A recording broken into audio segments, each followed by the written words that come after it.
I didn't meet Jack Cross the way tabloid headlines like to script it. No flashbulbs, no tuxedo slipped off the shoulder of a limousine's leather seat. If you were sitting with me right now, I'd tell you the first thing I noticed wasn't his money. It was the silence that followed him. The kind of quiet you only hear around people who are used to getting what they want without speaking. There's a weight to that kind of silence. It can lift you or flatten you. For a long time, it flattened him. Jack is the kind of name that's supposed to be easy to say, but for a while, people only whispered it. Jack Cross. They'd murmur young, brilliant, ruthless. The CEO who never blinked while closing a deal. The myth was neat, tidy, and wrong. Because behind the name there was a son who still made sure his mother's porch light stayed working, who carried the memory of a tiny kitchen with a crooked window and the smell of black coffee on Sunday mornings. But I'm getting ahead of myself. That morning, the city looked like it had been polished for a photo shoot. Glass towers caught the sun and tossed it backward, as if the skyline were showing off. I was walking with my coffee, the lid already a little loose from the way I grip things when I'm nervous. In front of Cross Holdings headquarters, a woman slowed to fix her shoe. She wasn't part of the suits and heels swarm. No shiny tote bag, no badge swinging from a lanyard.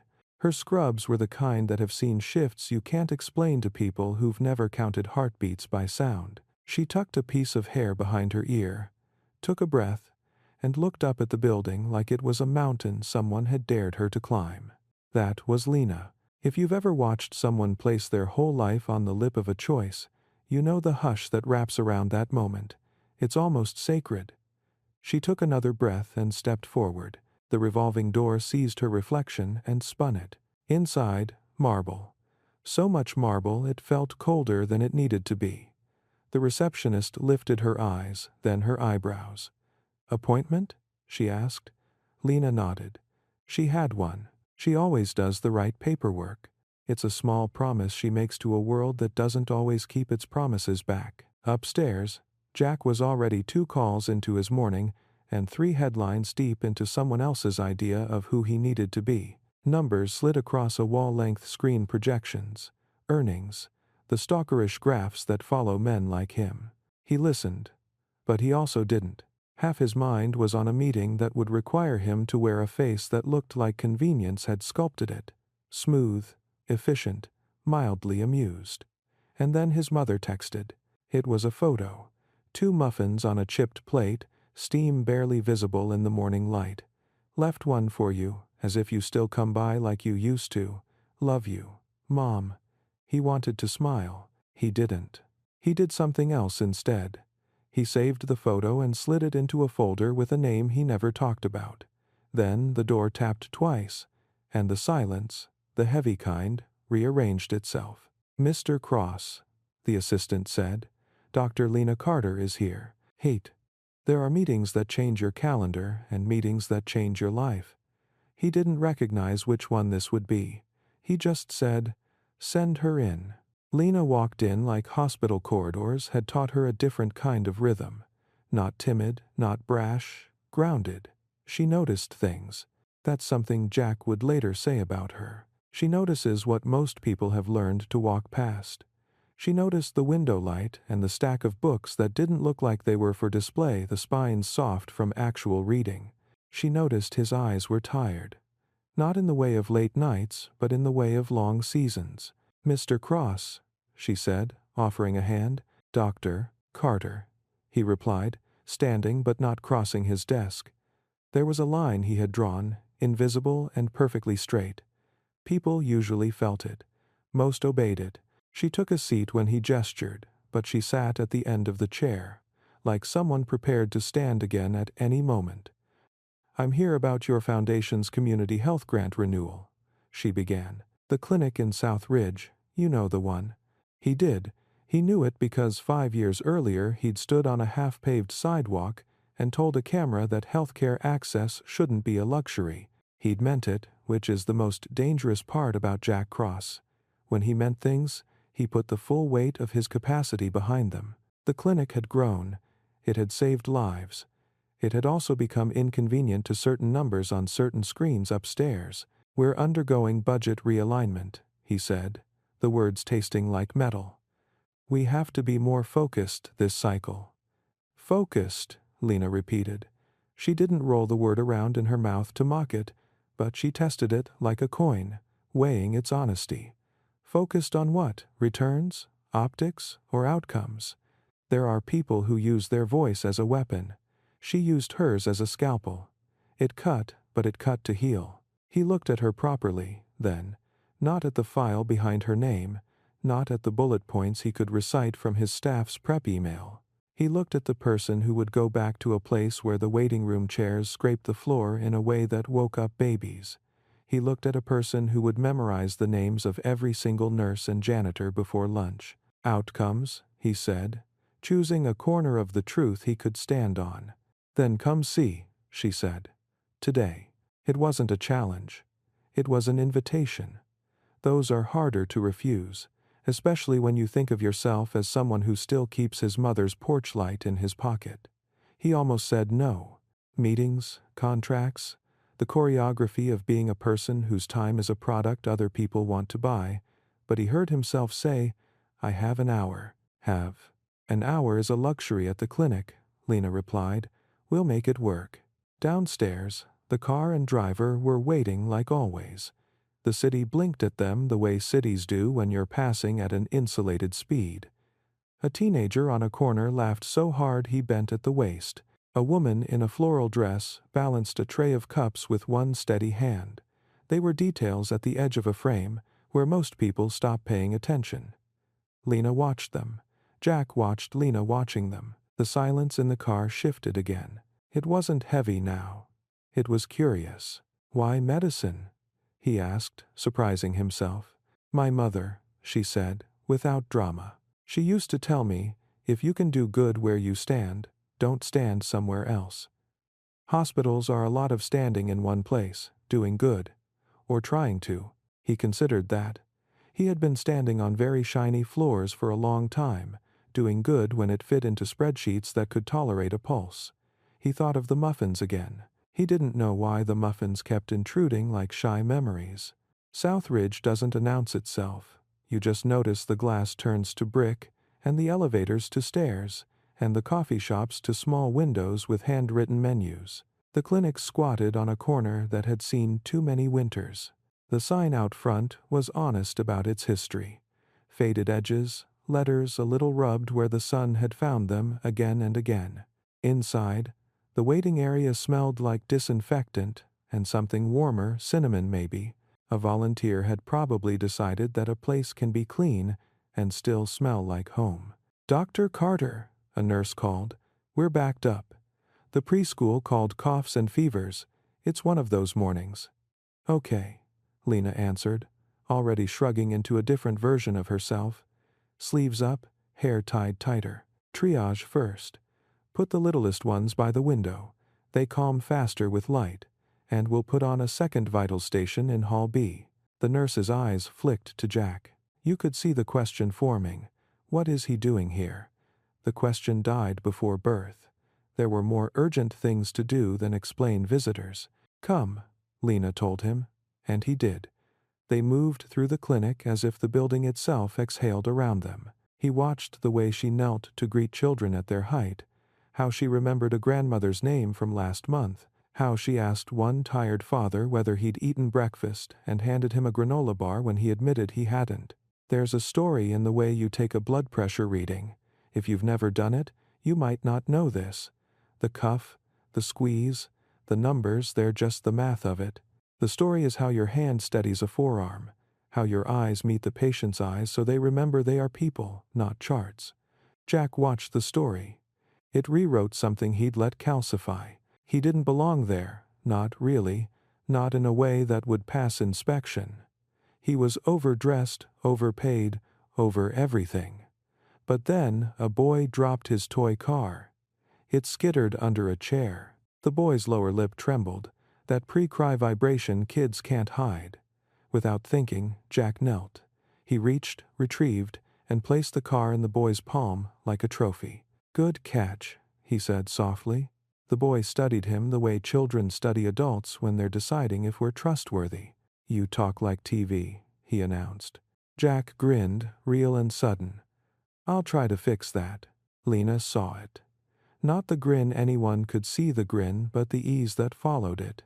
As if an old familiar couch had been discovered under a dust sheet. She filed it away, in the part of her mind where she stores reasons to believe in people. An hour isn't long, it's a soundtrack's worth, a commute, a batch of muffins cooling just enough to eat. At the clinic, an hour can also be a lifetime, if you measure time by relief.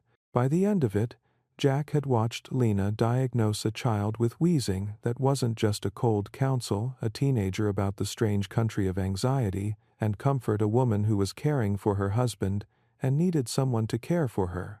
For 3 minutes, without calling it a burden. "Budget realignment," Lena said again, when they were back at the door.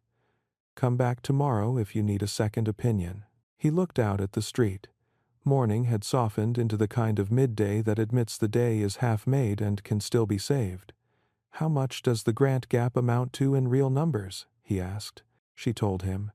She didn't dress the number in shame or desperation. It was just a number. But in the way she said it, he heard what would go missing if it disappeared. The volunteer who bought cinnamon sticks for the waiting room, the second vitals station in Hall B, the 3 extra minutes you could spend being a person with a person. He nodded and said nothing grand. Promises made in the doorway of a clinic should be careful. Then he did something subtle and small. He reached for the door and held it open for a woman juggling a baby and a bag. The baby stared at him, solemn, then reached out a hand and patted his suit. "Car," the baby said, pointing to the embroidered logo of a luxury automaker on a passing keychain. It was a guess, a baby's word for the world. Somehow, it sounded like a blessing.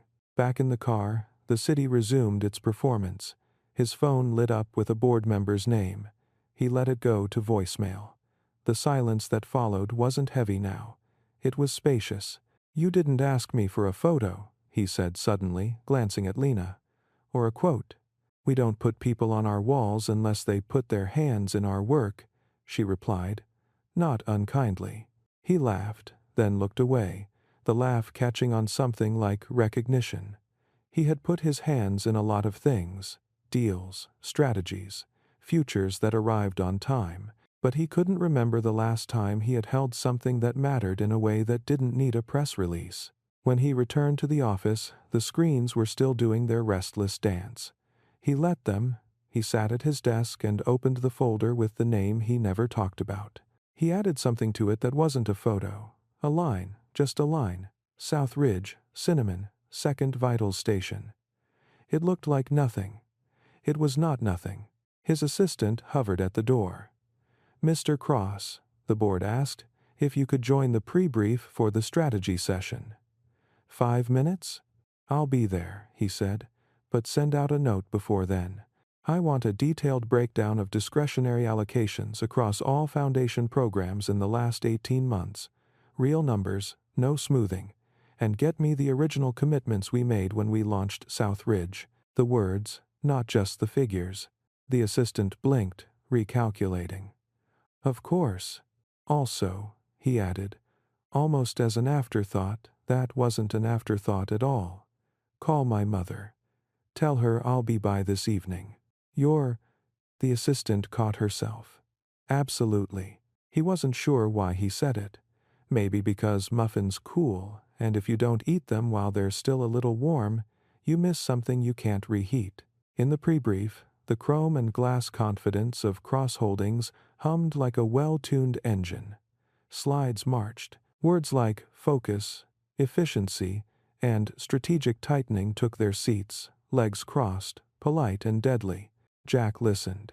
He asked the questions he was trained to ask, the ones that sliced away flab from argument and left muscle. But the whole time, he held in his mind a different room, with different air, where good was measured moment to moment by breathing that settled and shoulders that dropped. "Jack?" a board member prompted. "Your view on consolidation?" He looked at the chart. 2 lines were crossing like the arms of someone uncertain whether to embrace or block. "My view," he said carefully, is that focus is not the same as forgetting why we started. Let's get the numbers right. But if our narrative requires us to back out of promises that anchor real outcomes, then our narrative is wrong. It wasn't a flourish. He didn't pound the table. He just put the words there, in the middle, like a cup of water in a room that had been too dry. Later, when the meeting broke and people scattered into smaller constellations, he stood by the window and watched the city again. The sun was sliding into an angle that makes glass look like it's breathing. His phone buzzed. A text from an unknown number. "Thanks for coming, Lena." He stared at the name a second longer than necessary, then typed, "Thank you for the invitation. The cinnamon helps." A pause, then, "We try to make places smell like home when we can't fix everything else." He didn't have an answer for that, so he didn't pretend to. "See you soon," he wrote, and surprised himself with how sure it felt. That evening, the porch light at his mother's house was already on when he pulled up. She opened the door, with her hands still in a dish towel. The kitchen smelled the same as all the kitchens he remembered wanting to keep. He sat, and she poured coffee without asking if he wanted any. They ate muffins the way you eat things you know are better than they have any right to be. She asked him about work, but not the way anyone else asked. She asked, as if it were a thing with blood and feelings, not just numbers and public statements. "How are you, really?" she asked after he finished a story that sounded convincing and wasn't. He looked at her. Then he told her about the clinic, about a baby touching his suit, about cinnamon. She nodded, like she'd been waiting to hear this particular music return to a house too quiet for too long. "People," she said simply, "are the point. You don't have to save everyone. Just don't forget to be a person around them." He self, instead and at times with self in who with I. He stayed longer than he'd planned, which is another way of saying he stayed long enough. When he left, the porch light followed him down the steps, a square of brightness he caught in the corner of his eye and decided to carry. In bed that night, he didn't scroll. He thought about how futures get made, how sometimes they're stitched from meetings and signatures, and sometimes from a door held open and a note in a folder you never expected to open again. He slept like someone who had moved a piece of furniture in a room he'd lived in for years and finally found where it belonged. The next morning, the city tried another version of itself. He put on the same kind of suit, the one that promised rooms would tilt toward him, and he got in the same car. But inside, something had been repainted in a color he couldn't name yet. He told the driver to reroute, just for half an hour. "Southridge," he said. Then the office. At the clinic, Lena was already there, talking a grandmother through a medication schedule, drawing little suns and moons next to the times to make it friendlier. He watched the way the woman's shoulders dropped when she realized she could understand this, that it didn't have to be hard. He waited until Lena finished and then said, "I brought breakfast." "You brought?" She looked at the bag, surprised. "That's a lot of breakfast." "It's an apology in disguise," he said lightly, "for presuming an hour would be enough." She smiled. Apology accepted, with coffee. They stood in the small sliver of a kitchen the clinic claimed microwave, sink, an heroic kettle that had boiled more water than any appliance should have to. The staff drifted in, pretended they weren't interested in free food, then gave in with the relief that comes when small kindnesses arrive on time. "I looked at the numbers," he said finally. "The real ones. We can cover the gap, not just renew, expand." She stopped stirring her coffee. "Why?" He considered all the answers he could give. PR, legacy, leverage. He rejected them quietly. "Because the outcomes are real," he said simply. "And because I don't want to be the kind of person who lets the cinnamon go." She laughed, and then, unexpectedly, her eyes shone. Not with dramatic tears, just that precise shimmer people get when their hope and their tiredness meet in the doorway and agree to try again. "Okay," she said.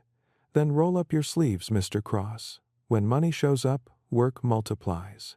He reached for the kettle and burned his finger like an amateur. She winced for him, found a Band-Aid, and wrapped it around his fingertip with a gentleness that felt more intimate than it had any right to be in a room with a flickering fluorescent light. He looked at her, really looked, at the constellation of freckles near her left eye, at the way purpose and warmth lived side by side in her face. He didn't know yet that he was going to love her. He only knew that the silence he carried, the one that had followed him like a shadow for years, had finally been replaced by the sound of something softer starting up inside his chest. It sounded suspiciously like his mother's kitchen clock, steady and human, keeping time for a life he had almost missed. And the day, which had begun like any other, bent slightly toward a future that wouldn't require him to be anyone's myth, only someone's person. If you ask the people who knew Jack before all this, they'll tell you he moved like a man sprinting across a bridge, as it burned behind him fast, efficient, never looking back. The truth is messier. He wasn't escaping a fire. He was trying to outrun the chill. The kind of cold you learn as a kid when bills stack like unplayed cards and grown-ups switch to quiet voices. He once told a friend back when he still had time for friends that he hated winter not because of the weather, but because of what it made people worry about. Heat, soup, shoes that didn't leak. It stuck to him, the memory of cold, even when he lived in climate-controlled penthouses and black cars with seats that warmed on command. Cross Holdings didn't just sell things. It sold forecasts. If you're in that business long enough, you start to believe you can schedule the future like a meeting and move it if it conflicts with something shinier. That morning, the future tried to confirm itself on his calendar: earnings call rehearsals, a working lunch with a potential partner, a late afternoon roundtable where the word synergy would be said as if it were a sacrament. He canceled the lunch. "Shift it to next week," he told his assistant, "and send my regrets. Real ones." "Who potted eyes?" "Understood," she said, her tone making room for the unfamiliar. He didn't say why. Didn't need to. Because when a new axis enters your life, you don't announce it. The world just begins to spin differently. At South Ridge, the day had loosened its collar and gone honest. The kind of honest that shows up as exhaustion at 2 p.m. when caffeine has retreated and the second wind hasn't arrived. Lena didn't look tired so much as used. Used in the best sense. Like a well-made tool that had done exactly what it was built to do, and then a little more. She moved between exam rooms and corridors with the focus of someone who had learned the hard way not to waste motion. "Is there a reason you're back so soon?" she asked when she saw him again at the doorway, voice dry, eyes warm. "Yes," he said, and left it there. There are 100 reasons people come back to places like this. Guilt, curiosity, PR. He didn't bring any of those, or if he did, he left them in the car. He brought a pen and a small notebook and the humility to be mostly quiet. He wasn't very good at that last part yet. But he was trying. "Walk with me," she said, and he did. In room 2, a woman sat with her hands folded too neatly in her lap, the kind of neat that screams, "I'm holding myself together so I don't fall apart." Her husband lay on the bed, the thin hospital blanket doing its usual insufficient job. Lena introduced them. Mrs. Alvarez, and her husband, Joaquin. Diabetes complicated by a job that paid in cash and calories everyone pretended not to count. "We're adjusting meds," Lena explained, "but more than that, we need to adjust what's on their table." "I can donate," Jack said quickly, reflexively. "Food deliveries. For them, for the block." "Do it," she said, not to dismiss him but to attach his impulse to the ground. "But also come sit." Saturday. The chair made a small sound under the weight of a man who was used to furniture that accommodated him silently. He leaned forward. "Tell me what helps, Mrs. Alvarez. Not in theory. In your kitchen." She blinked at him, surprised by the specificity, then slowly unfurled her answer. "Rice, beans, vegetables that keep, protein that doesn't break the budget, spices that make simple things feel like a place you want to come home to." He wrote it down. The list was short, and it was everything. Room 4 held a teenager whose hoodie was a fortress. Anxiety had drawn its map across his face in the pale roads of sleeplessness. Lena didn't say the word therapy like a solution. She said it like a door. She asked questions that landed softly and waited for them to echo back. When the boy finally spoke, it sounded like a radio catching the right station after crackling through static. Jack listened to a language he didn't speak yet, the grammar of fear, the syntax of relief. In the hallway, a volunteer passed with a cart of books. Not new books. Paperbacks whose spines were creased into biographies of previous readers. "We put them by the window for the kids," the volunteer said when he saw Jack looking. "It helps." "What helps?" Jack asked. "Choosing a story," the volunteer said, and pushed on. He wrote that down too. He didn't announce his decisions in the clinic because decisions felt too heavy there, like bringing boots onto a yoga mat. But inside, he was rearranging furniture again. The corporate part of his brain did what it always did: rigor, modeling, second-order effects. The rest of him did something rarer. It asked what would still matter if the graphs didn't grow the way the slide decks promised. He was in the small kitchen corner again, washing his own mug because nobody gets to be a guest forever, when Lena's phone buzzed. She stepped aside to answer. Her expression changed in that way doctors' faces change when they're translating urgency into calm. "ER just paged," she said after hanging up. "Overflow. They're asking if we can take some low-acuity cases to decompress them." "Can you?" he asked. "We can try," she said, already moving. If you've never seen a group of people improvise order out of chaos, it looks like choreography that happens to music only they can hear. The receptionist became a traffic controller. The nurse in triage became a conductor. The volunteer with the cart became a runner. The blood pressure cuff became a passport. Jack stood back, found a place where his presence wouldn't be in the way, and watched a team do what teams dream of doing: become more than the sum of their parts. At one point, a man in a paint-splattered shirt stepped in with a cut on his hand. Not dramatic, but deep enough to need attention that wouldn't bankrupt him. He looked at Jack and flinched in that automatic way people sometimes do around him, as if wealth might be contagious, and not in a good way. Jack looked down at his suit, took off the jacket, and rolled up his sleeves. He wasn't trying to be symbolic. He was trying not to look ridiculous. "Sit," he told the man. "You're in good hands." Lena glanced over at him when she heard it, and the corner of her mouth did the small thing it did when she approved of something, and also found it faintly funny. Hours later, when the ER's pressure had eased, and South Ridge breathed like a runner slowing to a walk, Lena poured water into a paper cup and handed it to Jack. "That," she said, "is why I keep saying outcomes." He drank, and the water tasted like what it always tastes like when you actually need it. Not an accessory, a remedy. "Help me understand something," he said, leaning against the counter. "You're a scientist, you love data. Why do you also love stories?" "Because numbers tell us how much," she said. "Stories tell us what it's for." He looked at her a beat longer than he should have. "I grew up counting," he admitted. "Pennies, days until rent, hours my mother worked. Counting felt like control." "It is," she said, "until it isn't. Then you need meaning." They were quiet. The kind of quiet that doesn't punish silence, but lets it rest. Back at the office, the walls had opinions about his jacket being off and his sleeves being rolled. He ignored them. He called facilities to ask about spare space on a ground floor where a walk-in pantry might live. He called legal and asked too many questions about liability, then hung up when their answers tried to throttle imagination, and called operations instead. He called the foundation director and didn't ask for permission. He said, "We're doing a pilot. Southridge first. Groceries and meds and books. Direct-to-door where needed. Clinic pickup where possible. Don't overbrand it. Make it work before we make it pretty. It's live protector. To matter wise." "You're serious," the director said, somewhere between thrilled and terrified. "Yes," Jack replied. "And I want a mechanism for clinics to request non-monetary things they know we won't think of until they ask."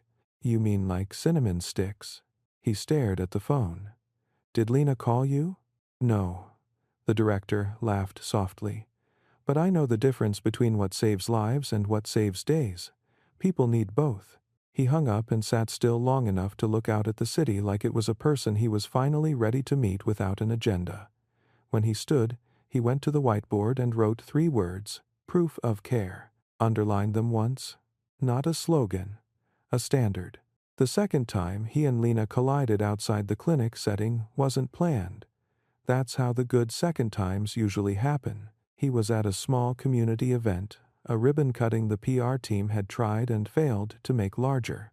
He went because he said he would, and because he'd decided to show up to things his name was on, even when the cameras didn't. The event was for a refurbished playground wedged between 2 brick buildings that had seen things and survived them. A slide gleamed like a small metal promise. A mural climbed a wall. Hands of all sizes, color stacked upon color, reaching. She was there because the clinic had partnered on the safety checks, making sure the rubber underfoot was the kind that bounced when children fell. "You again," she said when she spotted him. It could have sounded accusatory. It sounded amused. "Me again," he said. "Proof of care." She looked past him to the mural, then back. "You're quoting your own whiteboard now?" He half smiled. "I'm quoting a standard I'm trying to hold myself to." A little girl streaked by, hair a comet tail behind her. "Dr. Lena," she yelled on the fly, turning just long enough to wave before throwing herself at the slide with the confidence of a newly minted astronaut. Lena waved back, and Jack watched the ease of it, the way belonging didn't require a key card here. "You're good with them," he said without saying who them was. "Patients, people, the world." "I like people before they've learned to hide," she said. "Children haven't perfected the art of pretending." He thought about the rooms he'd designed his life around. Rooms where pretending was the currency, where power moved in the space between what you said and what you didn't say. He had been fluent there. He was getting tired of the sound of his own fluency. A community leader took the mic, a woman in a denim jacket with a voice that carried. She said what needed to be said. Gratitude, process, pride, future. Jack clapped when everyone clapped, but his mind was somewhere else. Building scaffolding only he could see. Small, necessary projects that would never make a headline, but would make 100 mornings easier.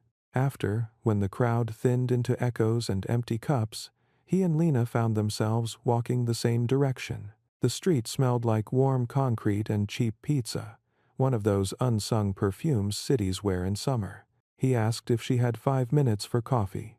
She checked her watch, made a face that did math with time and obligation, and said yes. They sat on a curb because every table was taken, and because sometimes the ground is the right height for the truth. The coffee was too hot and too bitter. They drank it anyway. "What made you choose internal medicine?" he asked. "It seems like the specialty for people who like puzzles with too many pieces." "Exactly," she said, laughing. "I like the systems. How the heart talks to the lungs, talks to the kidneys, talks to the brain. How a person isn't just a liver panel and a blood pressure but also a grandmother and a kitchen and a job with a boss who doesn't understand what a migraine is. That's a lot to carry," he said.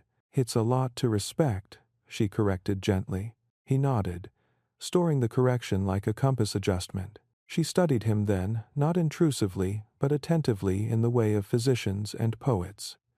"Why did you choose being in charge?" she asked, the question so simple it felt radical. He could have given the catalog answer. Aptitude, timing, opportunity. He could have constructed a myth that would play well on panels. Instead, he told the story about the crooked window and the Sunday coffee and the winter that taught him to hate cold. "I thought if I was in charge," he said, "I could keep the heat on." "That makes sense," she said, and made it sound like kindness, not absolution. "Are you warm now?" He looked at her. Then he looked away. "Warmer," he said finally, "working on it." They didn't touch. They didn't flirt, not in the way that insists on being noticed. They talked about boring things that turned gorgeous under attention. The failure rate of cheap blood pressure cuffs. The way budget meetings can be theater. How the word niche gets misused by people trying to convince themselves they're brave when they're just avoiding the hard middle where real change happens. They parted with a promise that disguised itself as logistics. "I'll drop by the clinic next week to review the inventory," he said. "I'll text you times," she replied. He didn't say it out loud, but inside he acknowledged a feeling he hadn't allowed in years, anticipation that had nothing to do with winning. At home that night, the penthouse performed its usual trick glamour, pretending to be comfort. He stood in a room with a view that won awards and felt the old cold creep around the baseboards. He walked to the kitchen, opened a cupboard, and took down a chipped plate he had smuggled out of his mother's house in a moment of nostalgia and theft. He put 2 muffins on it. He didn't have muffins, so he put 2 slices of bread and laughed at himself because that was exactly the kind of symbolic substitute he would mock on a bad day.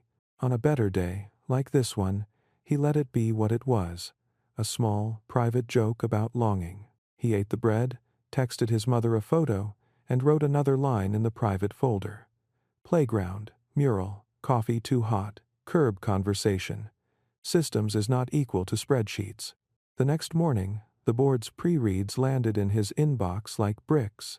He moved them to a folder called Important, and then did the more important thing.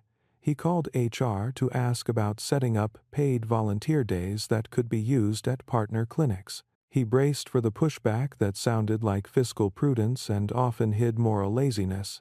He got some of it. He asked better questions. What if the pilot is opt-in? What if we measure not just hours but outcomes in hiring and retention and morale? What if the metric isn't just productivity but pride? Silence then. We'll draft a proposal. He hung up and stared at the ceiling. He was not a savior. He refused the story where he plays that role, not because false modesty looked good on him, but because it blocked real work. He was a man with resources and a name that opened doors.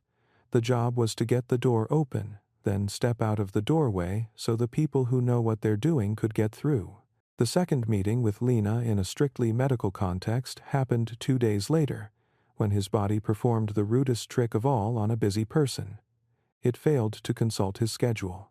He'd been ignoring a low fever and a cough he diagnosed as annoying, because narcissism looks very professional in a charcoal suit. At 4 p.m., during a meeting about a partnership set to unlock significant upstream efficiencies, a phrase that deserved prison time, he coughed once and saw black at the edges of his vision. He excused himself, walked into the hallway, and leaned against the wall like an extra in a hospital drama. "You look like a man negotiating with gravity," his assistant said, appearing with the hush of someone who knows when to hover. "I'm fine," he lied, then ruined his lie by coughing again and not stopping for too many seconds. "Urgent care," she said. "Now." "Southridge," he said, because pride, it turns out, can learn. He arrived insisting he didn't want to be a distraction. The waiting room made room for him anyway. In the polite way crowds make room for people who are used to rooms being made. He hated that. He waited. He tried not to be a metaphor. Lena found him on the second cough fit and didn't waste time with, "I told you so." She put a hand on his wrist, counted, and looked into his eyes in that way doctors look when they're verifying your narrative against your pupils. "You're dehydrated, your fever is real, and your lungs are unimpressed with your work ethic," she said. "We're going to fix the easy things and test for the scarier ones, but my guess is a straightforward infection pretending to be important." "Everything in my life pretends to be important," he managed between breaths. "Then let's unmask this one," she said. He surrendered. It's not a word he liked, but it's the right one. He surrendered to the IV, to the blood draw, to the quiet he couldn't fill with emails, because she took his phone and put it in her pocket like a hostage negotiator. You get it back when you drink 2 full cups of water and your pulse stops standing on a chair shouting for attention. He wanted to argue. He didn't. He drank. He lay back and let the ceiling turn itself into a poem about rectangles. He listened to the clinic's soundscape, printer, laughter, a child crying then uncrying, a nurse singing under her breath to nobody and everybody. He looked over at Lena charting and felt the oddest sense of safety, like being a kid in a car falling asleep because someone else is driving and will get you there. "Thank you," he said when his lungs remembered the choreography again. "Drink," she replied, pointing to the cup. He drank. On his way out, steadier, he paused at the door. He felt stupidly sentimental, which is to say genuinely human. "If you need anything," he began, the old script trying to muscle its way back to the center. "We will," she said, saving him from himself, "and we'll ask for it specifically." "Good," he said. "I'm learning specificity." Tend. He went home with antibiotics, a follow-up, and the memory of her taking his phone like a lifeline and making it into a boundary. He slept like a person, not a machine. The following week, the pantry space in the Cross Holdings building opened quietly. No ribbon, no hashtag. An unremarkable door on a ground floor became a remarkable place where bags got packed with dignity. Staff signed up in shifts that turned into stories. They told each other about favorite recipes, about grandmothers who measured salt with their hands, about how the right spice can make poor taste like home instead of scarcity. Jack kept showing up to South Ridge. Not every day, and not with a photographer. Just enough to keep the cinnamon stocked, the second Vitals station humming, the list in his notebook growing. He showed up enough to let the place recalibrate his definition of focus. One evening, long past clinic hours, he found Lena on a bench outside. Scrubs traded for jeans, hair let down into a softness he had to pretend not to notice. The sky had decided on pink and then changed its mind to gold. He sat, leaving a respectable inch of air between them that felt both small and enormous. "How's your mother?" she asked, because of course she remembered. "She sent me home with 3 containers of soup I was forbidden to refuse," he said. "So good. Hasn't tenor." "Keep obeying that doctor," she said, smiling. They watched a family cross the street, 2 parents negotiating a stroller, a kid negotiating gravity. It looked like work. It looked like joy. "What are you afraid of?" she asked suddenly, not as a trap but as a gift. He laughed without humor. "Failing in public," he said. "Failing in private. Failing people who believed in me. Becoming the kind of man who thinks money is a personality. Missing my life because I was busy optimizing it." "That's a thorough list," she said softly. "What are you brave about?" he thought. He looked at her and let the answer be simple. "Trying again," he said, "even when I'm tired." "That counts," she said, "more than you think." They didn't kiss. They didn't make a plan. They just sat there, 2 people who had chosen, for a whole evening, not to pretend. And if the city around them kept doing its noisy, dazzling performance, neither of them minded. They had discovered a quieter show worth watching. The part where a man unlearns a long, expensive fluency, and a woman keeps practicing a language that saves lives, and where, between them, a new dialect begins, made of cinnamon, notebooks, rolled-up sleeves, and the bravery of trying again. The first real test didn't look like a test. It looked like a spreadsheet with too many tabs, a rumor that leaked from a meeting it should have stayed in, and a headline that hadn't been written yet but was already clearing its throat. Tests for people like Jack rarely arrive with trumpets. They show up on Tuesdays, disguised as, "Could we jump on a quick call?" The rumor was this. A flagship Cross Holdings product line, an unsexy but essential piece of enterprise infrastructure, had quietly accumulated a stack of unresolved service tickets in a specific region. The region was not a niche. It was a middle slice of the market where reputation is earned in increments and lost in a second. Vendors were jittery. A competitor had started circling with the patient smile of a shark. Inside, a senior VP had pulled the classic magic trick, moving the problem 2 quarters forward, betting that time and turnover would blur the edges. "Containment," the VP said in a deck, as if problems were liquids you could pour into a prettier jar. Jack didn't like containment. He liked clarity that hurt and then healed. He called a meeting and invited people who didn't expect to be invited, ops managers, a regional support lead whose voice was usually edited out of the transcript, a customer success rep with an inconvenient memory for promises. "Tell me what's true," he said, looking not at the deck but at the faces. The truth arrived, stumbling at first, then gathering speed. Missed SLAs, patches applied like bandages on a leaking roof, an internal culture that treated workarounds as victories instead of alarms. The problem wasn't catastrophic, not yet, but it was a map of where catastrophe would choose to occur if given an invitation. "Okay," Jack said after he'd let the room tire itself out of euphemisms. "We stop pretending. We ship fixes, not memos. We get on planes, not group chats. And we tell the customers before they have to tell us." "Proactive disclosure?" Legal asked, already composing headaches. "Yes," he said. "Plain language. No adjective soup. We'll lose some face.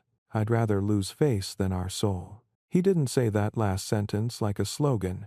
He said it like a man who had recently remembered the taste of cinnamon in a clinic waiting room and decided to reorganize an empire around that flavor. After the meeting, he went to South Ridge because, when the part of his life with the glass walls got loud, the part with the painted cinder block walls and the handwritten signs knew how to turn the volume down without muting what mattered. He found Lena leaning against the nurse's station, rereading a chart as if it were a story whose ending she was trying to improve. "You look like headlines are trying to introduce themselves to you," she said, putting the chart down. "They are," he admitted, "and I'm trying to teach them some manners." She smiled. "Manners are underrated. Tell me," he told her. Not the proprietary parts he respected boundaries, but the human parts. The ways people dodge responsibility by changing its name. The moral math of how much discomfort you're willing to actually feel to prevent someone else's bigger pain. "What will you do?" she asked when he finished. "Tell the truth," he said. "And build a fix that deserves it. Then you'll be okay," she said. "That simple?" "That hard," she corrected.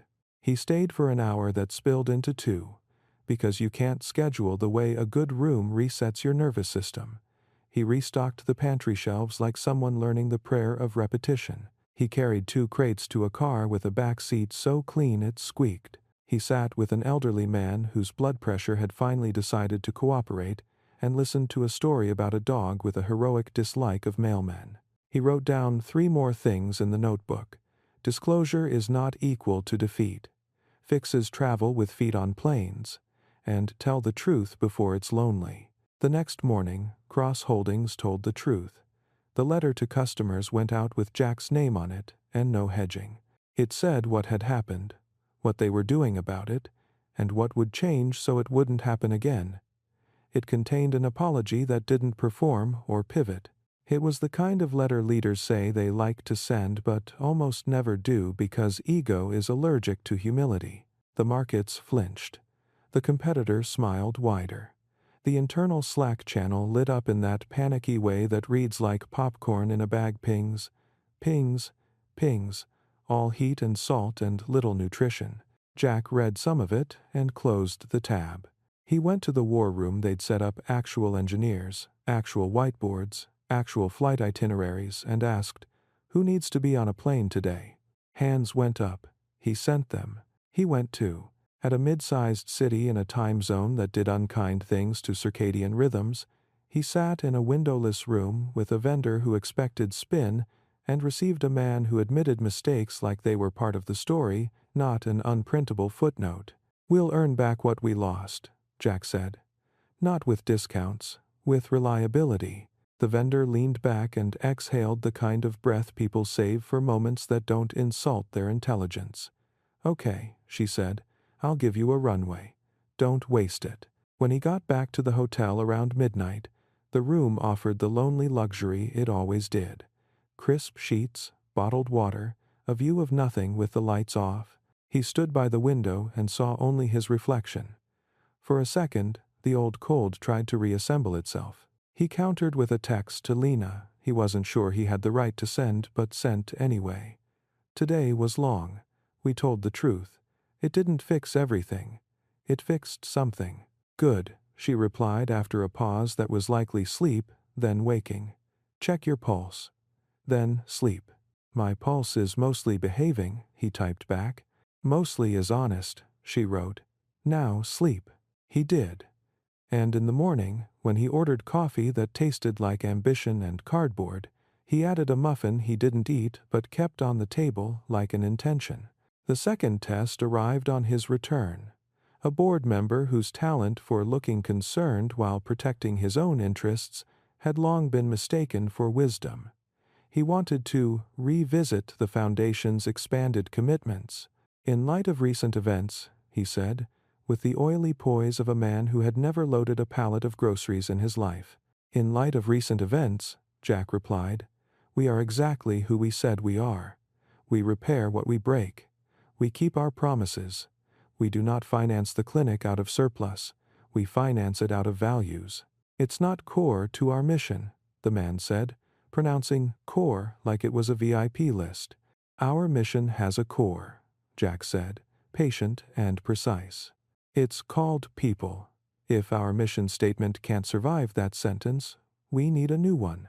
The man smiled the way people smile when they plan to regroup elsewhere. We'll take it up at governance, he said. We will, Jack agreed, not because he loved governance but because he loved fighting in daylight.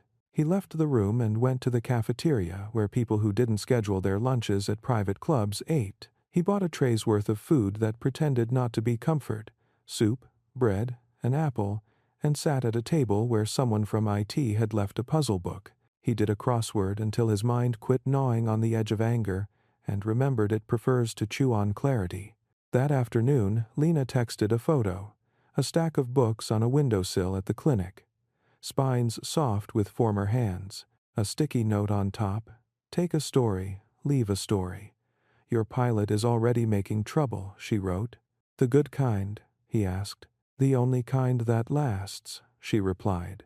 He found himself smiling at his screen like a teenager, then tucked the phone away and went to a meeting where phrases like niche verticals and addressable TAM tried to make everything feel inevitable. He let them talk. He saved his voice. He had learned from Lena that you conserve energy for the moments that matter. One such moment came 2 days later when a senior exec, feeling the tremor of change, tried to build a tower on the shifting ground. The tower was a proposal to streamline philanthropy, which meant turning their commitments into photo ops with measurable reach and little reach. Jack read the memo and felt the animal memory of old habits nibble at the edges of his resolve. He could sign this and buy himself weeks of quiet. He could claim efficiency and disguise cowardice as stewardship. He called the exec into his office and shut the door. I read your proposal, he said. It's clean, it's clear, it's wrong. I'm optimizing our community footprint, the exec said defensively. We're not a social services agency. No, Jack said. We're a company that operates inside a society. We don't get to pretend we can profit in a vacuum. We make things, sell things, and we do it in places where people live. If we call what we do streamlining, we had better be prepared to look those people in the eye and tell them what we cut and why. Can you? The exec hesitated. Then, because the air in the room allowed for honesty, he shook his head. No, he said quietly. Then we won't, Jack replied. Revise this. Start with the question, what hurts if we stop? And answer it without euphemisms. Bring me that. The man left looking smaller and somehow freer. That night, Jack took a car to his mother's house because decisions cost glucose and he needed soup. He told her about governance and streamlining and what he was trying to become in rooms where becoming wasn't casual. You know what I liked about your father? She said, ladling soup as if it were a sermon. He never confused busy with important. He'd sit on the floor with you and build a house out of cards like it was a meeting with the president. It taught you something. What? He asked, genuinely curious. That attention is a kind of love, she said, and love is what keeps the heat on. He ate, and the soup did what soup does in stories and in kitchens. It steadied him. He washed the bowls, even though she told him not to, because you do not argue with the chance to make someone's evening easier. On the way home he texted Lena, "What hurts if we stop?" It was out of context and yet not. She wrote back, breathing, learning, dignity. Start there. The third test stacked itself on a Friday that had the personality of a hallway transitional, echoing, never quite a destination. A journalist with an admirable memory for receipts asked for comment on an old incident from Jack's early tenure, a cost-cutting measure that saved money and scorched morale in a division already brittle from changes. He had rationalized it then as necessary. He had moved past it with the arrogance of results. Now it returned wearing the clothes of accountability. He called communications. "We'll answer," he said. "Direct, no defensiveness." "Do you want to soften?" they asked, which is their way of asking if he wants to lie kindly. "I want to tell the truth I didn't tell then," he said. "I made that call. It got us something, and it cost us something. If I could do it again, I would do it differently. Here's how we act now. Here's what we learned. Here's who we hurt and how we made amends or how we plan to, if we haven't." "On the record?" they asked. "Yes," he said. He wrote part of the statement himself, not because nobody else could, but because sometimes your signature has to be made of words, not ink. He sent it, then went to Southridge and restocked the children's shelf with paperbacks about astronauts and ants that build cities underfoot. When a kid asked if ants could really do that, he said, "Absolutely," and meant it in more ways than one. He found Lena between rooms, washing her hands with the methodical care of a ritual that had saved more lives than any speech. "Confession day?" she asked, reading his face. "Accountability day," he said. "I'm trying to be a man who can hear the worst version of a true story about himself and not evaporate." To the seventh. "That's a good man to be," she said. "Messy, but good." "How do you hold it?" he asked. "The mistake and the lesson?" She dried her hands and leaned against the wall, the fluorescent light doing what it does to people, which is rarely kind and never honest. She looked honest anyway. "I name it," she said. Out loud. "I missed that pneumonia because I let the normal labs lull me into laziness. I rushed a discharge because I was hungry and thought I could shortcut the hard part. I spoke sharply to a nurse because I was frightened and didn't want to admit it. Naming takes away the power shame has to make you hide. Then I apologize, and then I change what I do next. Is to man? Hanno? Do you ever feel like you're never done?" he asked, half complaint, half prayer. "All the time," she said. "But we don't do this work because it ends. We do it because it matters while it's happening." He took that line with him like a talisman into the weekend, which did not behave. He'd hoped for quiet. He got a data center hiccup that flirted with becoming a failure. He got a text from the foundation director about a partner org losing a lease. He got a call from his mother about the porch light flickering. He fixed what he could, authorized the overtime, called a landlord who used to owe him a favor, changed the bulb himself. On Sunday evening, he and Lena accidentally ended up in the same grocery store, because the city, for all its sprawl, is still a village when it wants to be. He was buying flowers he didn't know how to arrange and freezer meals he pretended he would cook a second time. She was buying real food that looked like a recipe even when it wasn't. They almost collided at the cilantro. "You again," she said, laughing at the repetition destiny sometimes uses when it's shy. "Me again," he said. "Help. Is this parsley or cilantro? I can never." "Cilantro," she said, rescuing him. "Parsley is the one that tastes like the memory of grass." "Important distinction," he said gravely. They checked out and left together by an unremarkable door that dumped them into the ungorgeous reality of a city's back alley. The air smelled like onions and wet cardboard. They stood there for a second in the shared silliness of fancy lives, intersecting with ordinary logistics. "I was thinking about your question," he said as they walked to their separate cars. "How to hold the mistake and the lesson.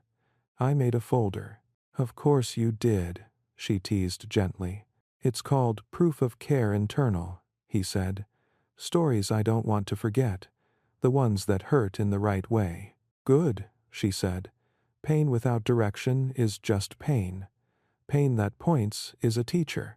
Thanks for watching. He wanted to kiss her right there, between dumpsters and daylight savings. He didn't.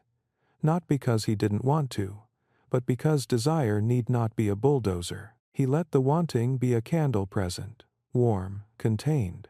See you, he said instead, and the two words felt like a promise with healthy boundaries. Monday's test was smaller in scale and somehow more difficult. A debate inside Cross Holdings about whether to exit a line of business that didn't fit their focus. It wasn't a loss leader. It was a break-even service that made other people's operations sturdier. Basic, unglamorous, essential. The finance team wanted it gone. The service team wanted it respected. The deck was a duel between margin and mission, words people abuse when they're scared of the more precise terms, greed and purpose. So, Jack asked questions until the room remembered what it was for. Who relies on this? Who gets hurt if we walk? What does it cost us in money, and what does it cost us in story? He didn't pretend margins didn't matter. He asked instead how they might redesign the offering so it supported itself without gutting its reason to exist. Bundle it correctly, an engineer suggested, leaning forward. It rides with a larger suite. We stop treating it like an orphan and start treating it like the oldest kid who babysits the rest. Thanks for watching, the room laughed. Because truth is funny when it wears the right outfit. They redesigned. They kept it. Not because they were sentimental, but because they refused to let a spreadsheet name their ethics. That afternoon he walked out of the building into light that had decided to be kind. He found himself walking instead of being driven, a habit he was trying to relearn. He ended up at a park where kids played the chaotic economy of tag, adults negotiated benches, and a man with a guitar made the air gently more complicated. He sat and let the city be a city without asking it to perform. His phone buzzed. "Lena, give me your definition of focus," she wrote, as if the universe had decided to turn his afternoon into homework. He thought. He typed, "Focus is remembering what you said yes to, even when new yeses audition." She replied, "Keep that, write it big somewhere." He did. On his way back, he ducked into the building's ground floor and took a marker to the whiteboard where volunteers signed up for pantry shifts. Under the lists of names, he wrote, "Focus equals, keep the first, yes." He didn't initial it. It didn't need to be his. The week ended with a town hall he dreaded for the right reasons. He stood on a stage and faced the company he led. He told them about the mistakes and the moves, the fixes and the feelings. He didn't pretend morale would repair itself if everyone smiled harder. He said the sentence leaders avoid, "If you don't believe me yet, you're right to wait and see." He told them what to look for. Engineers on planes, quiet launches of necessary features, a pantry on the ground floor that wasn't a PR campaign, partnerships with clinics that smelled like cinnamon because a volunteer thought about waiting rooms like living rooms. After, people lined up. Some asked questions that felt like arguments in disguise. Some offered encouragement that felt like relief. One young employee, eyes fierce with hope, said, "I joined because I wanted to work for someone who would fight for the good version of our work. Are you that someone?" "I'm trying to be," he said. "And I'll need help." "I know," she said. "I came to give it." He went home exhausted in the way that means you used your day for something exact. Before he slept, he wrote one more line in the folder that had become a kind of private altar. "Keep the first, yes." Then, impulsively, because longing has good impulses, he texted Lena, "Thank you for being a standard." She replied in the morning, "Because doctors sleep like insurgents when they can, where they fall." "Standards keep us honest," she wrote. "Also, you owe the clinic 2 boxes of children's masks. We go through them like candy." On it, he wrote, "Plus cinnamon." "Approved," she said. "Now drink water." He drank, because you listen when care pretends to be a joke. The tests didn't stop. That's the thing about trying to live with your values visible. The world will keep checking if you meant it. Jack didn't pass every time. He was still impatient when he should have waited, still risked cleverness where clarity would have served him better. He still loved winning a little too much, but the ratio shifted. The muscle of we got stronger than the reflex of me. His Anand, on a late-night walk home after a meeting that ended early enough to pretend it hadn't eaten his evening, he passed the clinic. The lights were off, mostly. A lamp in an office made a small circle of gold on a desk piled with paper like dunes. He stood on the sidewalk and felt a humility that didn't humiliate him. He texted Lena nothing and everything. A photo of the dark windows. She wrote back, "You're allowed to be proud. Tomorrow we do it again." He put the phone away and looked up. The city had decided on stars, a rare generosity. He felt the cold try, once more, to gather. He answered with a memory. A porch light, a child's hand on his suit, a sentence on a whiteboard in a pantry that had become a classroom. He kept walking, and the night kept him company the way a good friend does quiet, present, unwilling to let him mistake solitude for aloneness. And somewhere between the clinic and his front door, he admitted something to himself he couldn't yet say out loud. Falling in love with a person had started with falling back in love with being a person. The order mattered. It changed the way his feet found the ground. It made the tests feel less like traps and more like invitations. Prove it, not to the headlines or the board or even to the city, but to the small circle of your own life, where a standard named Lena had taken a seat and decided to stay. The collapse didn't roar in. It arrived like a hairline crack finding its voice. 3 things went wrong in the same week, and none of them asked permission. A patch meant to stabilize the product line behaved like a guest who insists on rearranging the furniture. A governance subcommittee framed fiduciary duty like a shield against compassion. And a journalist, more patient than most, published a profile that refused easy redemption arcs, and instead measured the gap between Jack's promises and the company's reflexes. If you stood in the lobby of Cross Holdings that Monday, you could feel the air get thinner. People walked faster, as if speed itself could anneal the stress. Jack had trained for this years of disaster drills disguised as business school, a childhood spent learning how to keep heat inside a house that wanted to leak it. Yet training never covers what happens to your voice when the problem arrives, with your name written neatly in the corner. He read the article twice, then a third time without blinking, because sometimes your eyes negotiate with hard truths by refusing to water. It wasn't a hit piece. It was honest. It praised what deserved praise: the candor, the fixes shipped, the pantry and its quiet dignity. And then it placed a careful finger on the bruise. Intent without infrastructure becomes theater. A company cannot depend on the conscience of its leader, the journalist wrote. It must build conscience into its systems. Jack felt the sentence like a stern, necessary hand on his shoulder. He closed his laptop and stared out the window at a city trying to decide between rain and light. He could hear 2 voices lining up their arguments in his head. The first, defend, contextualize, emphasize the progress. The second, admit, absorb, design differently. He remembered Lena's voice, name it, out loud, and chose the second. But before he could name anything publicly, governance called a special session. That's how you know you're in Act 2. Committees discover urgency like a new app. The room was colder than it had any right to be, a rectangle of glass, and practiced faces. The chair opened with tonal sympathy, and proceeded to fret about scope creep in the foundation, and ambiguity in the company's social commitments. Ambiguity is expensive, the chair concluded, hands folded like a sermon. Ambiguity is honest, Jack said, until we do the work to resolve it. A board member, the same one who'd tried to streamline philanthropy, leaned forward. No one is arguing against decency. We're talking about priorities. We cannot be the hospital, the pantry, and the engineering shop. Our niche is enterprise infrastructure. The street expects focus.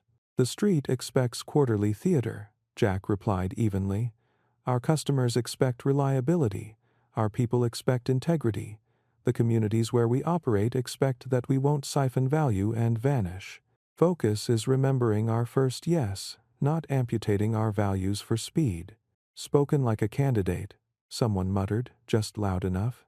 He ignored it. If this is about money, let's make it boring and precise, he said. What percentage of operating income is at stake if we maintain our current commitments and invest in the systems that make those commitments automatic? Show your math, and then, for once, let's calculate the cost of being the kind of company nobody trusts. Show that math too. You'd be surprised how often rooms like that go quiet when you ask for both columns. Eventually, the chair did what chairs do when they can't win and don't want to lose. We'll form a working group, he announced.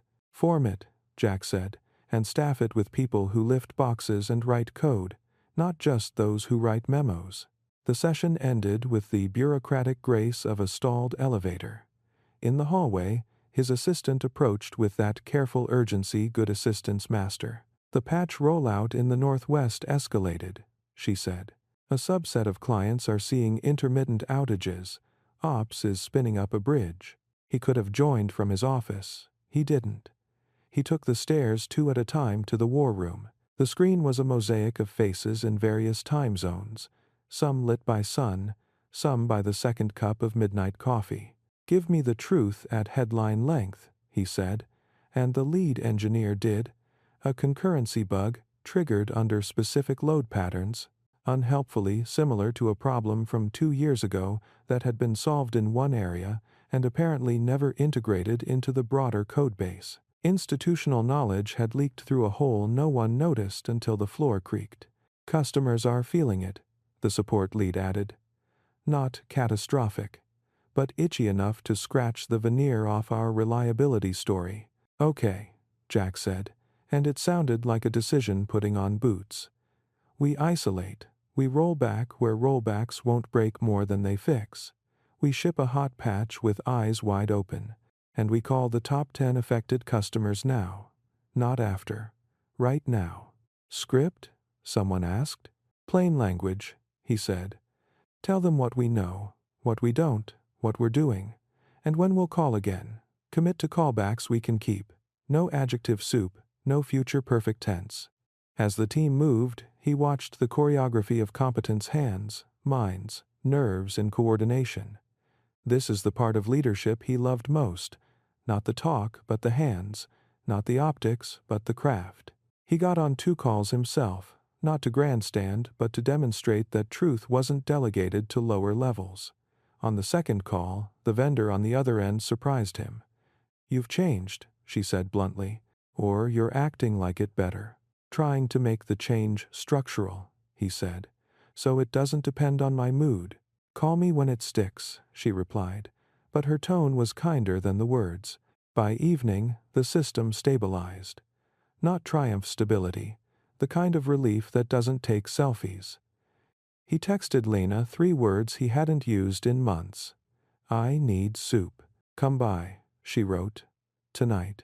Her apartment lived in a building that used to be a shoe factory and now produced quieter goods. Dinner, sleep, the smell of basil on a windowsill. He knocked. She opened. No white coat, no hospital light, just Lena, a sweater, and a kitchen that had learned how to feed exhausted friends. He stood in the doorway a moment longer than manners demand, the way you do when stepping into a place you know you'll remember later as a before and after line. Shoes off, she said, gentle, and it felt like a benediction. The soup tasted like competence. That's the thing people forget. Love isn't only flowers and declarations. Sometimes it's a bowl of something hot placed in your hands exactly when your body remembers it's mortal. They ate at the counter. He told her about governance, about the article, about the bug that thought it was a déjà vu. He spoke faster when he talked about the engineer's pride loosening his words. Intent without infrastructure becomes theater, he quoted, tapping his spoon. She's right. She is, Lena said. So build the infrastructure. We are, he said. But systems are slower than speeches. Then make good speeches while the systems catch up, she said. And keep your promises small enough to keep. He nodded. He wanted to put his head on the counter and let the day slide off his back like a coat. Instead, he washed the bowls, because his hands needed a task. When he reached for the towel, she caught his bandaged finger from weeks ago and smiled. "Still healing," she observed. "Good." He exhaled. "I don't know how to do this part," he said before he had time to shield the confession. "The part where the story people tell about me loses its shine, and I keep going anyway." "You do it the way you told that vendor," she said softly. "You make the change structural. You eat, you sleep, you write the email you don't want to write, and you show up where there's no camera." He looked at her like men do when they want to say something big and are old enough to let it be implied. "Stay," she said simply. "I have a 7 a.m. call," he protested weakly. "Not forever," she smiled. "Just stay long enough to remember you're a person." He stayed. On the couch, 2 blankets, the TV off, the city outside playing its metallic lullaby. He fell asleep to a heartbeat that wasn't metaphorical, it was hers, under his ear, steady as a metronome that had learned kindness. When he woke before dawn, the room was blue with early light. He left a note on the counter. "Thank you for the soup," and the reminder. At 7 a.m., he led an all-hands call. Not a town hall. This one had the structure of a teaching hospital roundup. What happened, what we learned, what we changed. He named the bug and the decision chain that let it slip. He refused to throw anyone under an acronym. He described the fixes and the follow-through. And, he said, because conjunctions matter, we're going to talk about the article. Not because I like seeing my name in print. I don't. Not like that, but because the critique is the right one. We cannot depend on my conscience or my calendar to do the right thing. We must build systems that do it by default. So, this afternoon we're launching 2 work streams. One to embed our customer disclosure protocols into the product lifecycle feature flags for honesty, and one to codify our foundation commitments with triggers and thresholds that cannot be quietly optimized in bad weather. He paused. Let the room exhale. If you're here because you joined a company that wants to be good, not just look good, then I need your brain in these rooms. Engineers, ops, support, finance, especially finance. Come help us design an organization that doesn't require heroic exceptions to act with integrity. After the call, the emails arrived the way rain does when the sky finally commits. Some were skeptical, some were sophomoric. Many were what he'd asked for. Specific and willing. He formed the groups, put unlikely pairs in the same seats, finance with clinic partners, legal with engineers, communications with support reps who actually answer the phones. He took the role of translator and guardian, not dictator. Governance met again on Thursday, because committees always return when they sense the plot moving without them. The chair opened with a concern about precedent. Jack brought a binder. It contained math and stories, cost curves and case studies, margin analyses and letters from community partners who measured impact in fewer ER visits and more kindergartners arriving on time because their parents' mornings were less impossible. "We are not building charity," he said. "We are building resilience, inside and out. The pantry made our building safer during the storm last month. The clinic partnership keeps families afloat who work for our vendors. This is not nice to have. It's operational sanity, and if this spooks you, let me show you the other column." He flipped to the pages no one likes. The cost of reputational decay, time to hire up, attrition up among the people you can't afford to lose, sales cycles lengthening because vendors remember the outage, not the apology. He wasn't fear-mongering. He was being an actuary of trust. "I'm tired of extracting goodwill from our people and communities and treating it like a free input," he finished. "We will pay for what we take. We will invest in what keeps us human. If that offends your definition of fiduciary duty, update the definition." That is not a term. You'd think a speech like that ends in a movie moment, a standing ovation, or a dramatic resignation. Real life prefers smaller pivots. Governance didn't bless the whole plan, but they didn't block it either. They set conditions that were annoying and achievable. They asked for quarterly reporting. He said yes, because sunlight is his friend now. The next collapse didn't belong to Cross Holdings. It belonged to Lena. Not the dramatic kind that makes for TV finales, the quiet kind that only other clinicians see. A patient she had fought for didn't return for follow-up. 2 weeks later, the hospital called. He had crashed at home. The paramedics did their math against time. Time won. When she told Jack, they were at a corner table in a diner that looked like it had survived 5 versions of the city. The coffee tasted like memory. She didn't cry the way movies want doctors to cry, with a single photogenic tear. Her face did what strong faces do when they allow themselves to be unstrong in public. It softened, then held. "I missed him," she said. "Not the diagnosis. I got that part. I missed the life around it. The landlord, the 3 jobs, the grandmother in another borough, the fear of missing a shift if he waited in our lobby too long." He didn't offer an answer. He offered presence. He let the silence be a chair she could sit in without having to apologize for needing to sit. When she spoke again, it was to change the subject to anything else, because grief often allows only brief visits before it locks the door again. He followed her there, because love is also learning how to take the scenic route around pain until it lets you through. Days after, she sent him a photo of a handwritten sign taped to the clinic's entrance. "If you are worried about missing work while you wait, tell us. We will keep your place in line and text you." He smiled at the ordinary genius. Then he called the foundation and funded a pilot for stipends to cover missed wages for high-risk follow-ups, with an evaluation protocol Lena's team helped design. Intent meet infrastructure.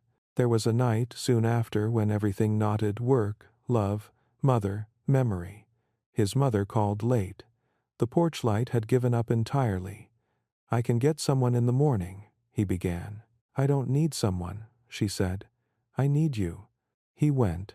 He stood on a ladder in clothes that still smelled like the day's meetings, and replaced a fixture that had been quietly faithful for 19 years. After, they sat at the table where she had once spread bills like battle maps. She poured tea. He told her about governance and Lena, and the sign on the clinic door, and the way grief makes time's hands shake. "Are you happy?" she asked finally, not as a test but as a mother who knows the difference between a good week and a good life. He considered. The old Jack would have recited a metrics answer: revenue, press, product velocity. The new one tried an inventory of smaller things: steady pulse, honest sleep, laughter that didn't require expensive preconditions, soup that arrived when needed. "I'm awake," he said, and the word felt more accurate than any synonym for joy. "That's where happiness starts," she said. "Asking it to be anything but ordinary will break it. Hesrax down Nutter Communist Hess." He walked home carrying the dead porch light like a relic. On his counter, he placed it next to the chipped plate he refused to retire. He liked the way the failed bulb looked a lot like a heart when you turned it in your hand and pretended you'd never seen glass before. The article did what articles do. It moved on. But its sentence stayed with him, and he built new rooms around it. He hired 2 people he would have avoided in his 20s, a chief reliability officer with an allergy to grandstanding and a director of community systems with a resume that read like a civics class taught by a genius. Housing, food access, clinic logistics. He asked them both the same question: "Design me out of the heroics." They grinned like they'd been waiting to be asked. At Southridge, the pantry learned a new trick: coordinated deliveries aligned with clinic schedules, reducing no-shows, smoothing mornings. On Fridays, a shelf labeled "Weekend Ease" appeared with simple kits: beans, rice, broth, a laminated card with 3 recipes and a note that said, "No wrong way to cook this." Jack loved that shelf like a coach loves a player who does the boring work that wins games. He and Lena allowed themselves a date that could be safely named a date. Not the high-gloss version with tasting menus and hushed courtesies. A bookstore, then a movie in a theater that had refused to die, then a walk. He held her hand. It felt like truth is supposed to feel. Simple, earned, shy. On a bench, they spoke in the future tense with caution and hope, lightly sketching a life neither of them would confuse with a contract. "What scares you about us?" he asked, because he was practicing specificity like a faith. "That I'll become a footnote in a story that belongs to your job," she said frankly. "That the city will always be louder than we are." "What scares you?" she asked back. "That I'll try to repay your care with performance," he said. "That I'll turn love into a project plan." She laughed softly. "We'll notice if you do," she said, "and we'll stop. Love doesn't need metrics, it needs habits." They wrote a few. Eat together without screens twice a week. Tell the embarrassing truth once a day. Sleep. He put the list in the folder no one else would ever see. He did not call it proof of care. He didn't name it at all. Toward the close of the quarter, with the bug fixed and the disclosure protocol in place, with governance grudgingly impressed by the quarterly report that included numbers and narratives, Cross Holdings ended a town hall the way it's sometimes used to begin one, with a story. Not a staged video. A support rep told a 3-minute truth about a client whose trust returned visibly during a call, when the rep apologized before the client had to complain. The rep said the line, like a thesis. "We tell the truth before it's lonely." The room exhaled like a body that had been waiting to hear the sentence said out loud. Afterward, in the hall that still smelled faintly of paint and ambition, the young employee who had promised help months ago found Jack. "You're different," she said, not as a compliment but as an observation. "It's not just the speeches, the meetings feel different. Decisions feel like they're becoming places, not performances." "Thank you," he said. "That's the goal. Game descent. Don't get tired," she warned, grinning. "We're just getting good at this."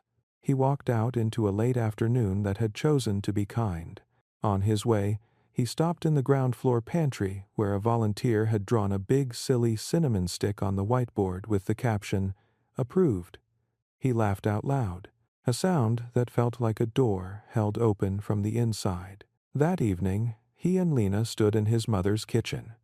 The porch light hummed its new, faithful hum. They made soup that didn't require a recipe and tasted like something they had been trying to say all along. His mother told stories that folded time into a smaller, friendlier shape. When they left, they carried containers and a permission slip from a woman who had learned long ago to bless the ordinary. On the sidewalk, with night deciding whether to be cold or merely crisp, he turned to Lena and did the brave, modest thing.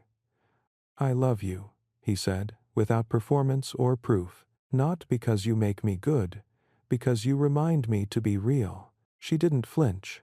"I love you," she said, "not because you show up as a headline, because you show up with your sleeves rolled, your phone put away, and your pulse behaving most of the time." They laughed. They kissed. Finally, like two people who understood the difference between a movie and a life. The city, which had been noisy for so long, briefly agreed to be a witness instead of a judge. There would be more tests. That's baked into the deal. The difference now was structural. Systems began to hold what speeches used to carry. The pantry opened on time without a slack reminder. Disclosures triggered themselves when conditions met criteria the engineers had embedded at the source. Governance learned to ask, "What hurts if we stop?" Before they asked about brand lift, the clinic's sign about holding your place in line grew into a protocol that residents from other neighborhoods asked to borrow. Nothing was solved. Everything was better. And if you ask Jack when he knew the light had truly shifted, he'll say it wasn't the day the article faded or the quarter posted healthy numbers. It was a Tuesday morning when he walked into the lobby and saw a man from facilities explaining the pantry sign-up to a new hire with the pride of an artisan. It was a text from Lena that read, "Our patient came back. We caught it. He's okay."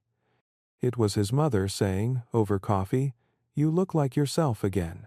The collapse had been real. So had the illumination. What mattered wasn't avoiding the next crack. It was building a house where cracks were seen early, named out loud, and repaired in daylight, with cinnamon on the counter and soup on the stove, and a hand you could hold while the glue set. The announcement didn't ask for fanfare. It asked for breakfast.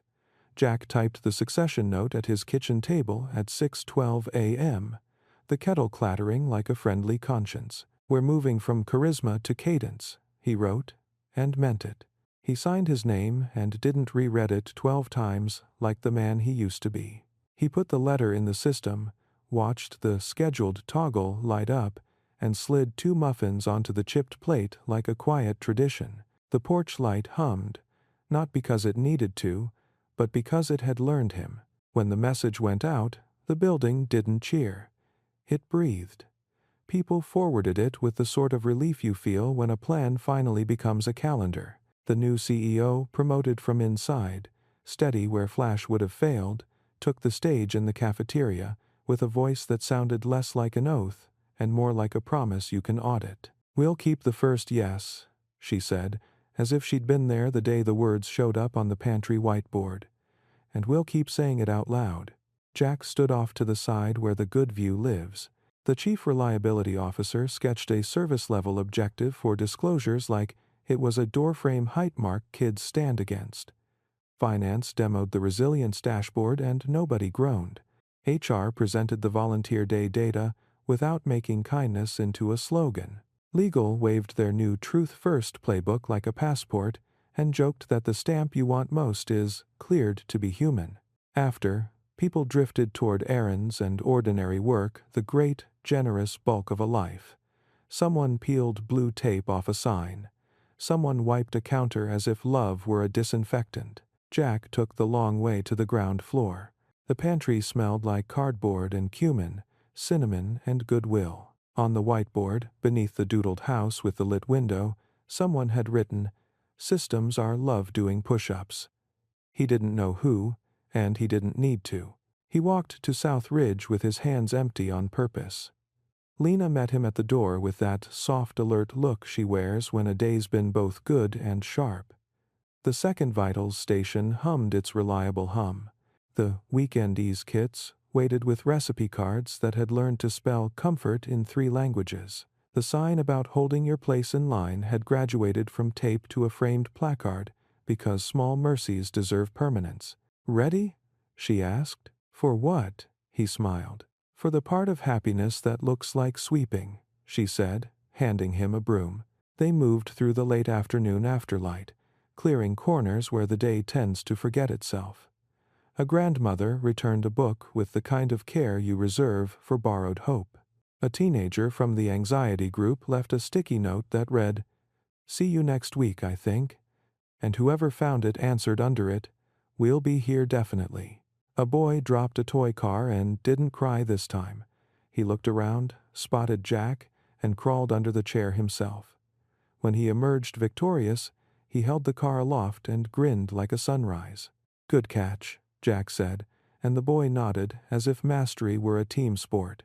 They closed the clinic the way you close a well-told story without slamming the cover.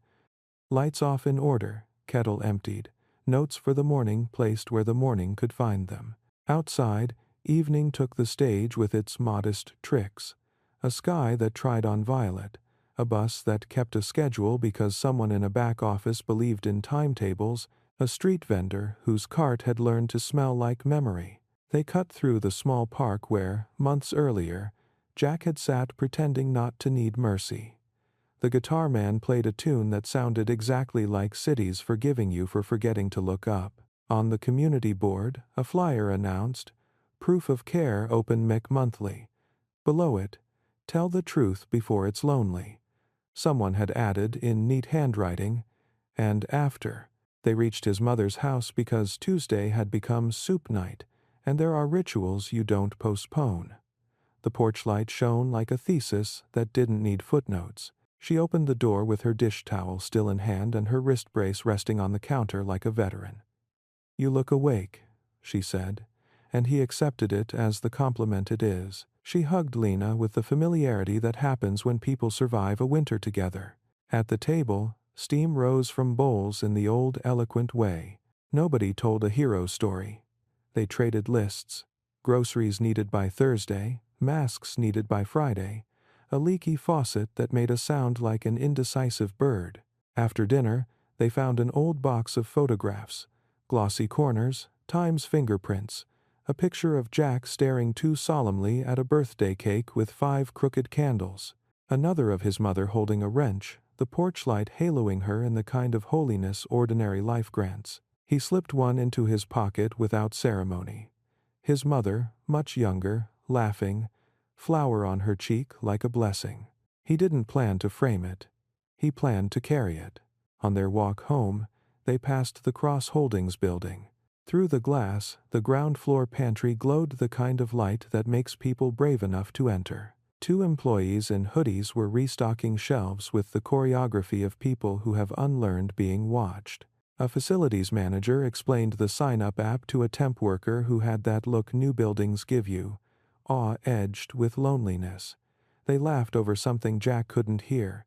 He didn't need to. Laughter's an all-audiences language. "Do you miss it?"